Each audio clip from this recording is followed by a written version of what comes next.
আসসালামু আলাইকুম রহমতুল্লাহি ওবরকাতুহু। আলহামদুলিল্লাহ, আজকের আমাদের 19তম রোজা শেষ। তাই আমার কোম্পানি থেকে যে খানা আসছে এটা আর কি আপনাদের একটু দেখাবো। আমি প্রায় যাই এই মসজিদে ইফতার করতে। তো আপনি হয়তো মনে করতে পারেন যে ইফতারি মসজিদে যে দেয় এগুলো আমরা খাই, তা না। আমাদের ইফতারে আসে এই যে দুইটা পাঁপড় আসছে, 2 পিস বেগুনি আসছে। হ্যাঁ, তারপরে আসলে এই প্যাকেটটা এত টাইট করে ওরা বাঁধে দিছে, যা খুলতে আমার অনেকটা সময় লাগতেছে।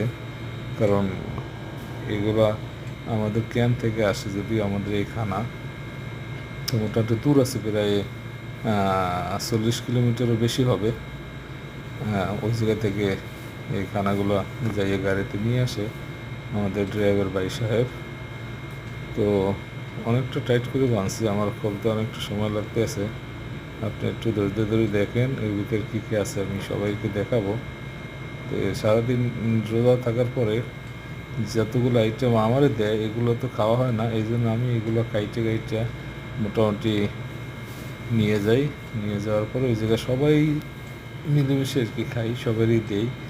হ্যাঁ, তো সবাই আমাদের কোম্পানির খানাটা খাইয়ে অনেকে তৃপ্তি পায়, কারণ মোটামুটি একটু ওই স্পাইসি থাকে তো, তরকারিগুলো একটু জাল জাল থাকে। আর এই পাকাউড়া, তারপরে বেগুনি, চানার ডাল, এগুলো তো ওই জায়গায় আর সবাই নিয়ে আসে না। ওই জায়গায় ম্যাক্সিমাম খানা আছে আরবিক খানা। তো এই যে এখন আপনাদেরকে দেখাবো, সাথে টিস্যু একটা চামচ, তারপর একটা হচ্ছে দধি, যেটা লেবুন বলি, একটা অরেঞ্জ, একটা আপেল, তারপরে এই রয়েছে একটা খেজুর, তারপরে হচ্ছে এইগুলো হচ্ছে বুটের ডাইল।